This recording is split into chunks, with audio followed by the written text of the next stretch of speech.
नमस्कार दोस्तों, मैं हूं नवनीत और आप देख रहे हैं कैमरा हब। दोस्तों, आज की इस वीडियो में हम बात करने वाले हैं कि हमारा जो ड्रोन है उसका एल्टीट्यूड और डिस्टेंस कैसे सेट किया जाए। जैसे कि हमारा ड्रोन कितना दूर जाना चाहिए और कितना हाइट तक जाना चाहिए उसको हम सेट कर सकते हैं। इसे इसमें लिमिट बना सकते हैं कि ये उससे ज़्यादा ना जाए। तो उसमें क्या करना है हमें, ये आपका रिमोट है। रिमोट में यहाँ पर देखिए 3 डॉट दिया हुआ है, 3 डॉट पर क्लिक करना है। 3 डॉट पर क्लिक करने के बाद देखिए जैसे आपका ये सेफ्टी आएगा, कंट्रोल, कैमरा, ट्रांसमिशन और अबाउट। तो आपको जाना है सेफ्टी में, ठीक है। सेफ्टी में जाने के बाद यहाँ पे आपको देता है कि ड्रोन आपका अगर कोई सामने कुछ आता है तो उससे बाईपास होकर निकल जाए या वहाँ वहीं पे रुक जाए या तो ऑफ हो जाए। मैंने ब्रेक कर दिया हुआ है कि मतलब वो बाईपास होकर निकलने के चक्कर मेरा फ्रेम ख़राब हो जाएगा, इसलिए मैंने ब्रेक किया हुआ, ठीक है। और फिर उसके बाद जब भी आप नीचे जाएंगे तो यहाँ पे देखिए, यहाँ पे मैक्स एल्टीट्यूड और मैक्स डिस्टेंस दिया हुआ है। तो मैक्स एल्टीट्यूड जो होता है वो हमारा ड्रोन कितना हाइट तक जाना चाहिए उसके लिए दिया हुआ है। ये आपको 120 मीटर से ऊपर अलाउ नहीं करता है।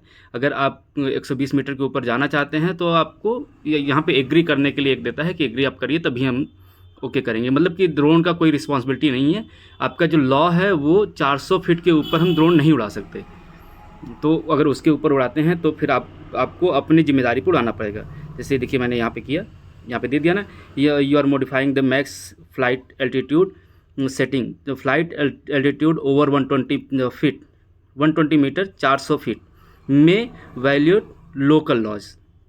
मतलब कि आप जो लोकल लॉ है जो यहाँ का नियम है उसमें जो है 400 फीट के ऊपर आप नहीं कर सकते।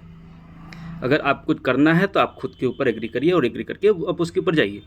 उसके बाद ये जो आपका डिस्टेंस है, डिस्टेंस को जो आप मेंटेन कर सकते हैं यहाँ से। और डिस्टेंस के लिए आप यहाँ पे देखिए, आप यहाँ पे दिखेगा आपको कि कितना मीटर तक आपको जाना है। तो इसको अगर आप आगे तक जाते हैं तो ये देखिए आपका यहाँ पे 8000 मीटर तक शो होता है। देखिए 8000 मीटर मतलब 8 किलोमीटर तक ये शो होता है कि जा सकता है। और उसके आगे तो लिमिट ही नहीं है कि मतलब नो लिमिट, और भी आगे तक जाए जितना जा सकता है। तो आपको उतना नहीं करना है क्योंकि उसके बाद आपका रेंज कटने लगता है।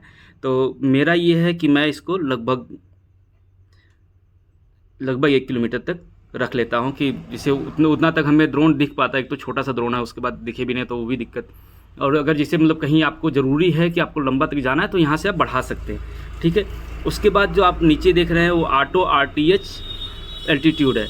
मतलब कि आपका रिटर्न टू होम, RTH मतलब रिटर्न टू होम, जो ऑटोमेटिक यहाँ से पुश करते हैं कैमरे को बैक आने के लिए। तो वो उसके लिए दे रहा है कि आपका बैक जब भी आप पुश कर देंगे तो कैमरा ऑटोमेटिक उस हाइट पे जाता है जिस हाइट से वापस आना है। तो आपको वो पता होना चाहिए कि बीच में अगर आप कहीं पेड़ों के बीच में हैं तो उसके हिसाब से कितना हाइट तक पेड़ है वहाँ तक कर दीजिए। अगर कहीं बिल्डिंगों के बीच में है तो उसके हिसाब से कितनी बड़ी बिल्डिंग है वहाँ पे कर दीजिए। तो आप लगभग इसको 40 मीटर तक रख दीजिए। 40 मीटर मतलब 40 मीटर भी काफ़ी हाइट होता है, तो 40 मीटर रख दीजिए, उतना तक चल जाएगा। अगर बाई चांस अगर मुंबई जैसे सिटीज़ में, मुंबई दिल्ली जैसे महानगरों में हैं, वहाँ पे बिल्डिंगें हाइटेड है तो वहाँ पे थोड़ा सा और ऊपर कर दीजिए। क्योंकि ये जो ज़मीन के लेआउट से ये ऊपर ये करता है, डिस्टेंस मेंटेन करता है, ठीक है। तो आप यहाँ से इस चीज़ को कर सकते हैं। बस ये वीडियो यहीं तक थी जिसमें कि हमें आपका डिस्टेंस और एल्टीट्यूड को सेट करना था। ये हमने कर लिया। वीडियो अच्छी लगी हो तो लाइक करिए। और कौन सी वीडियो बनाना है जो कि ड्रोन से रिलेटेड है तो आप मुझे कमेंट बॉक्स में लिख सकते हैं, मैं उस वीडियो को ज़रूर बनाऊंगा। और कुछ और भी जानकारी हो तो मुझे कमेंट ज़रूर करें, मैं उसका रिप्लाई आपको ज़रूर करूंगा। Thank you so much, have a nice day.